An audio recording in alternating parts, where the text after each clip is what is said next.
낙양의 하늘은 핏빛 연기로 가득했고 400년 한나라의 영광은 동탁이라는 괴물의 발밑에서 신음하고 있었어. 하지만 어둠이 깊을수록 새벽은 가까워지는 법이지. 제국이 무너져가는 폐허 속에서 훗날 천하를 뒤흔들 위대한 야망들이 비로소 그 날카로운 이빨을 드러내기 시작했어. 삼국지 대하 서사시 그 두 번째. 이제 난세의 진짜 주인공들이 무대에 오를 시간이야. 제9장 조조의 은밀한 칼날과 냉혹한 각서. 동탁의 폭정이 낙양을 피로 물들일 때 조정의 관리들은 매일 밤 모여 울기만 했어. 그중 중심에 있던 인물은 사도 왕윤이었지. 그는 대대로 한나라를 섬겨온 원로로 충성심은 깊었지만 무력이 없는 노정객에 불과했어. 그가 주최한 비밀 연회에서 모두가 통곡하고 있을 때 한 사내가 비웃음 섞인 호탕한 웃음을 터뜨렸어. 바로 조조. 자는 맹덕이었지. 조조는 환관의 손자로 태어나 비주류의 서름을 겪으면서도 천하를 통찰하는 지략과 과감한 결단력을 키워온 인물이었어. 사람들은 그를 가리켜 치세의 능신, 난세의 간웅이라 불렀지. 조조의 말. 대감들, 울어서 동탁을 죽일 수 있다면 나도 밤새도록 울어보겠소이다. 하지만 눈물로 나라를 구할 수는 없는 법. 왕대감, 대감께서 가문의 보물로 간직하고 계신 칠보도를 제게 빌려주십시오. 제가 그 칼로 동탁의 목을 베어오겠나이다. 실패하면 내 목을 내놓을 것이요. 성공하면 천하를 구할 것이요. 왕유는 조조의 형형한 눈빛에 압도되어 보검을 내주었어. 조조는 태연하게 동탁의 침소로 향했지. 마침 동탁은 낮잠을 자려 침대에 누워 있었고 그림자처럼 붙어 다니던 천하무적 여포는 잠시 말을 고르러 자리를 비운 상태였어. 조조는 숨을 죽이고 칼을 뽑아들었지. 하지만 운명은 얄궂었어. 칼날에 반사된 서늘한 빛이 거울을 타고 동탁의 눈을 찌른 거야. 동탁의 말. 맹덕, 거기서 무엇을 하고 있느냐? 내 손에 든 그 칼은 무엇이란 말이냐? 감히 나를 해하려 함이냐? 조조의 말. 아, 승상, 잠시 깨셨사옵니까? 이 칼은 제가 천하를 뒤져 구한 보검 칠보도이옵니다. 승상께 바치려 가져왔으나 승상께서 주무시고 계셔 차마 깨우지 못하고 칼의 기운만 살피고 있었사옵니다. 조조는 임기응변으로 위기를 넘기고는 곧장 말을 달려 낙양을 탈출했어. 그는 도망치는 길에 중모연에서 관리 진궁에게 붙잡히고 말았지. 진궁은 강직하고 정의로운 선비로 부패한 세상을 개탄하던 지식인이었어. 그는 조조의 야망과 기계에 반해 관직을 버리고 조조를 따라 나섰지. 두 사람은 조조의 아버지와 의형제를 맺은 여백사의 집에서 하룻밤을 묵게 되었어. 그런데 밤중에 부엌에서 칼을 가는 소리와 함께 불길한 대화가 들려오는 게 아니겠어? 여백사 집 하인들의 말. 이봐, 밧줄로 꽉 묶어야 해. 그래야 단번에 숨통을 끊을 수 있어. 물은 끓고 있나? 조조는 자신들을 현상금 때문에 죽이려 한다고 오해하고는 주저없이 칼을 휘둘러 집안 사람들을 몰살해버렸어. 하지만 부엌에 들어가 보니 그들은 조조를 대접하기 위해 돼지를 잡아 끓이려 했던 거였지. 이를 본 진궁이 경악하며 조조를 꾸짖었어. 진궁의 말. 맹덕, 자네가 오해해서 무고한 사람들을 다 죽였단 말인가? 이 무슨 천인공노할 짓인가? 자네가 정녕 사람이란 말이냐? 조조의 말. 이미 벌어진 일이다. 여기서 멈추면 우리만 잡혀 죽을 뿐이다. 진궁, 똑똑히 들어라. 내가 천하를 버릴지언정 천하가 나를 버리게 하지는 않겠다. 난세에서 살아남는 자는 정의가 아니라 힘을 가진 자다. 진궁은 조조의 서늘하고 잔혹한 야망에 몸서리치며 그날 밤 조조의 곁을 조용히 떠났어. 조조는 홀로 고향으로 돌아가 가문의 재산을 다 털어 군사를 모으기 시작했지. 제10장 18로 제후군의 결집과 영웅들의 면면. 조조는 전국의 경문을 돌렸어. 역적 동탁을 치고 한시를 구하자 이 한 장의 종이에 전국의 군벌들이 응답했지.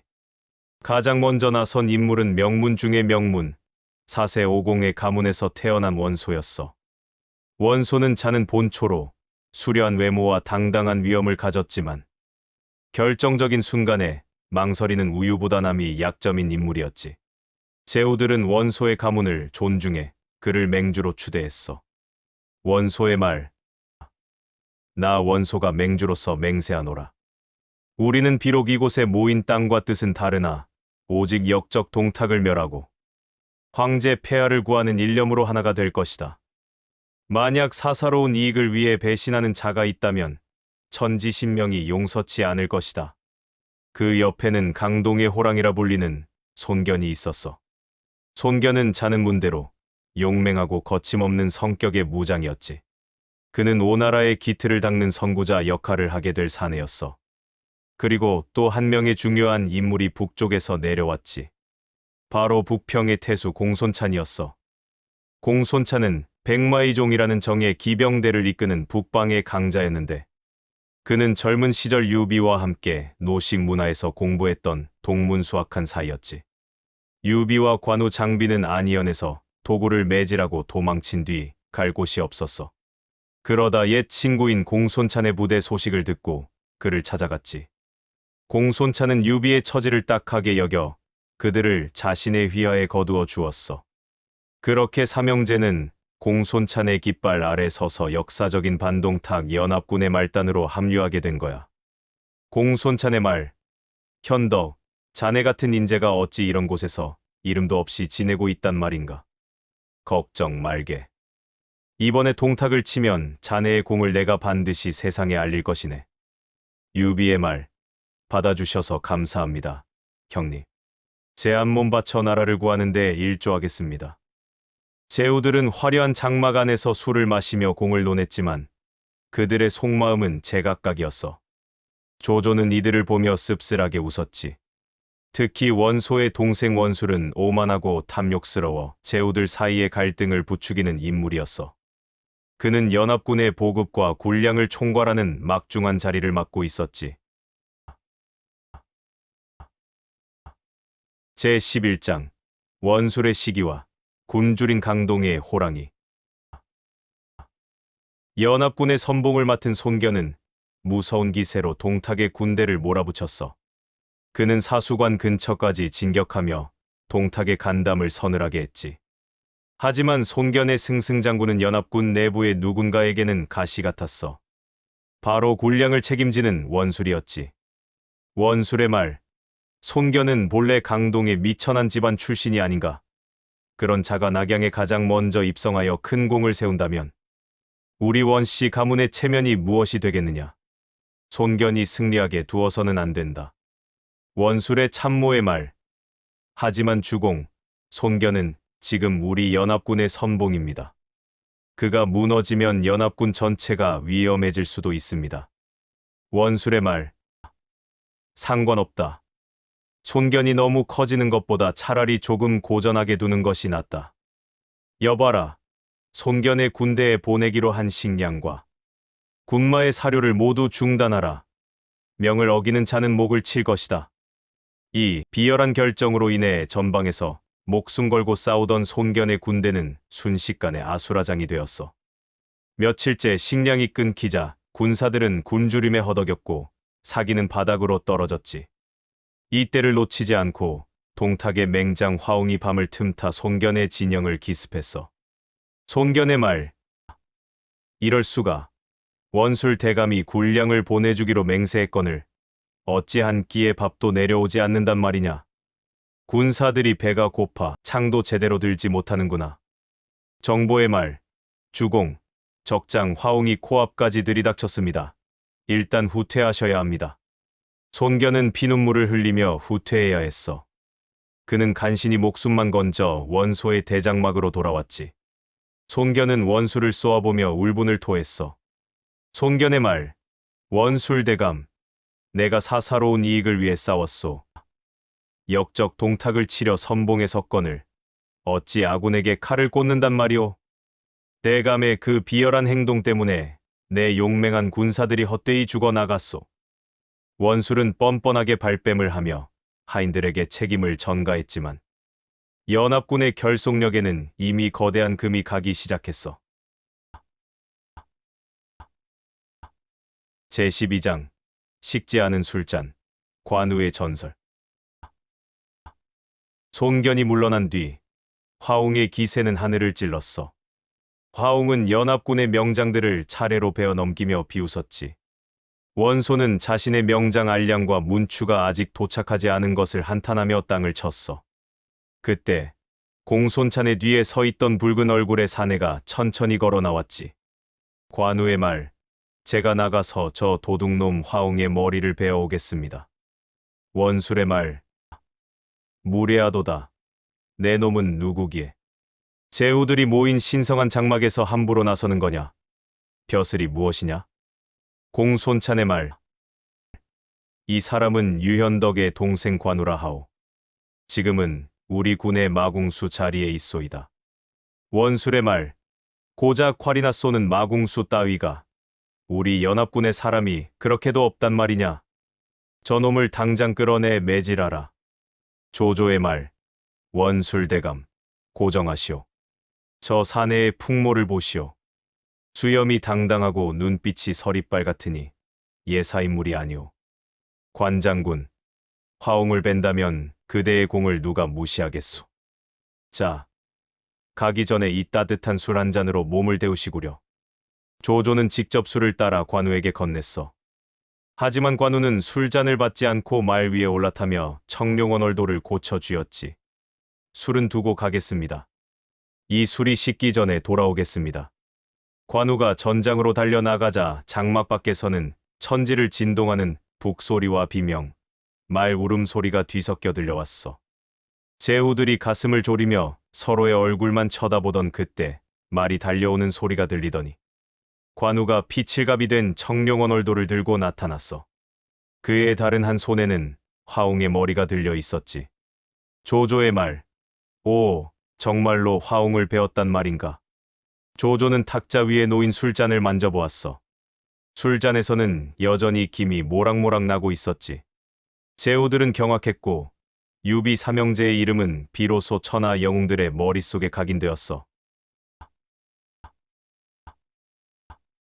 제13장 호로관의 귀신과 삼형전여포. 화웅이 죽었다는 소식에 동탁은 큰 충격을 받았어. 그는 직접 대군을 이끌고 최후의 보루인 호로관으로 나왔지. 그리고 그의 곁에는 삼국지 최강의 무기 여포가 서 있었어. 여포는 차는 봉선으로 방천화극을 휘두르며 적토마를 타는 모습은 그 자체로 재앙이었지. 그는 동탁의 양아들이 되어 그를 호위하고 있었어.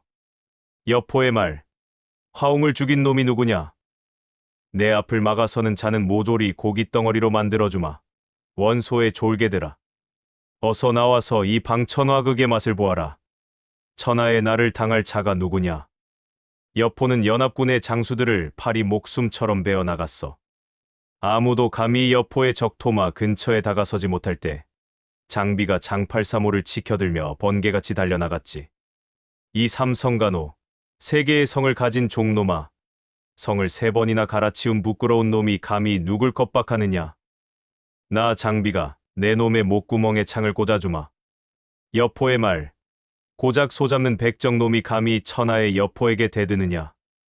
오늘 내 놈의 혀를 뽑아 말먹이로 주겠다. 두 사람의 무기는 공중에서 부딪히며 엄청난 굉음을 냈어. 50합이 넘도록 승부가 나지 않자 관우가 가세했고 마지막으로 유비가 쌍고검을 뽑아들고 뛰어들었어. 3명의 영웅이 여포 1명을 둘러싸고 몰아치는 광경은 그야말로 신화의 한 장면이었지. 여포는 결국 수세에 몰리자 적토마의 속도를 살려 호로관 안으로 달아났어. 제14장 낙양의 불길과 조조의 처절한 사투. 동탁은 호로관이 위험해지자 낙양을 버리고 장안으로 천도하겠다는 미친 계획을 세웠어. 그는 낙양의 모든 궁궐과 민가에 불을 질렀지. 400년의 역사가 연기 속으로 사라졌고 백성들은 짐승처럼 몰려 장안으로 끌려갔어. 연합군이 낙양에 도착했을 때 제후들은 폐허가 된 낙양에서 술잔을 기울이며 서로의 공을 시기하기 바빴어. 조조의 말, 동탁이 도망치고 있는데 여기서 술이나 마시고 있단 말인가. 지금 추격하면 동탁을 잡고 천하를 평정할 수 있소. 누가 나와 함께 가겠소? 하지만 원소를 비롯한 제후들은 몸을 사리며 움직이지 않았어. 조조는 분노하며 자신의 직계 부대만을 이끌고 홀로 동탁을 추격했지. 하지만 이것은 조조의 치명적인 실수였어. 동탁의 지략가 이유와 장수 서영이 형양의 숲속에 매복하고 있었거든. 조조가 숲길에 접어들었을 때 갑자기 사방에서 화살이 비 오듯 쏟아졌어. 조조의 군사들은 비명을 지르며 쓰러졌고 곧이어 여포가 이끄는 기병대가 조조의 측면을 들이쳤지. 조조, 이 쥐새끼 같은 놈, 제 발로 죽으러 왔구나. 오늘 내 놈의 목을 베어 승상께 바치겠다. 조조는 필사적으로 말을 몰아 도망쳤어. 하지만 말마저 화살에 맞아 쓰러졌고 조조는 진흙바닥에 나뒹굴었지. 적군이 칼을 치켜들고 달려들 때 조조의 사촌 형제인 조옹이 나타나 자신의 말에서 내렸어. 주공, 어서 제 말에 타십시오. 천하에 조옹은 없어도 되지만 주공이 없어서는 안 됩니다. 조조의 말, 자네를 버리고 나 혼자 살란 말인가? 그럴 수는 없다. 조옹의 말, 주공, 지금은 그럴 때가 아닙니다. 어서 타십시오.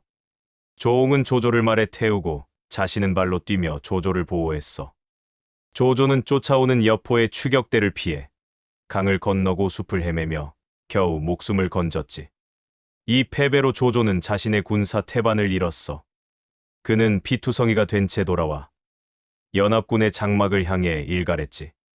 너희 같은 겁쟁이들과는 더 이상 함께할 수 없다. 대업을 논하던 입으로 술이나 마시고 있으니 이 연합군은 오늘로 끝이다. 제15장 옥새의 저주와 분열의 시작. 조조가 떠난 뒤 낙양의 화재를 진압하던 손견은 황궁의 우물에서 눈부신 빛을 내뿜는 물건을 발견했어. 그것은 한나라의 정통성을 상징하는 전국 옥새였지. 하지만 이 비밀은 금방 새어나갔고 맹주 원소는 손견을 불러 옥새를 내놓으라고 압박했어. 손문대, 자네가 우물에서 보물을 찾았다는데 사실인가? 옥새는 황실의 것이니 맹주인 내게 맡기는 것이 도리일세. 숨기려 하지 말게. 손견의 말, 무슨 말씀을 하시는지 모르겠구려. 나는 그런 것을 본 적이 없소. 만약 내가 보물을 감추었다면 내 칼에 죽고 내 가문이 멸망할 것이오. 손견은 거짓 맹세를 하고는 곧장 군사를 이끌고 강동으로 떠나버렸어. 원소는 원한을 품고 형주의 유표에게 편지를 보내 손견의 귀로를 막으라고 지시했지. 연합군은 그렇게 허무하게 해체되었고 이제 각자가 땅을 차지하고 싸우는 본격적인 군웅할 거의 시대가 열린 거야. 제16장 왕윤의 눈물과 초선의 미수. 장안으로 옮겨간 동탁의 폭정은 날이 갈수록 심해졌어. 그는 스스로 상부라칭하며 황제보다 더 높은 권세를 누렸지. 충신 왕윤은 밤마다 정원을 거닐며 죽은 한나라의 운명을 개탄했어. 무력으로는 동탁을 죽일 수 없다는 것을 깨달은 그는 인간의 욕망을 이용한 마지막 도박을 준비했지. 그의 곁에는 수양딸 초선이 있었어. 초선은 달도 그 미모를 보고 구름 뒤로 숨는다는 폐월의 미인으로 나라를 위해 자신의 목숨을 바칠 각오가 되어 있었지. 아버님, 나라를 걱정하시는 마음을 제가 어찌 모르겠습니까? 저 동탁과 여포는 부자 관계라 하나 실은 욕망과 의심으로 뭉친 자들입니다. 제가 저들의 사이를 갈라놓겠습니다. 이 가련한 몸을 미끼로 쓰십시오. 왕윤의 말, 오, 초선아, 내가 정녕 나라를 위해 그 험한 길을 가겠다는 말이냐? 고맙구나. 참으로 고맙구나. 너의 눈물 한 방울이 수만 군사보다 더 강력한 무기가 될 것이다. 왕윤은 연환계라 불리는 치밀한 작전을 세웠어. 먼저 여포를 불러 초선을 보여주며 약혼을 약속했지. 여포는 초선의 미모에 넋이 나갔어. 왕대감, 이토록 아름다운 여인이 대감의 따님이었소. 내 평생 이런 미인은 처음 보오. 초선 낭자, 내가 반드시 당신을 정실 부인으로 맞이하겠소.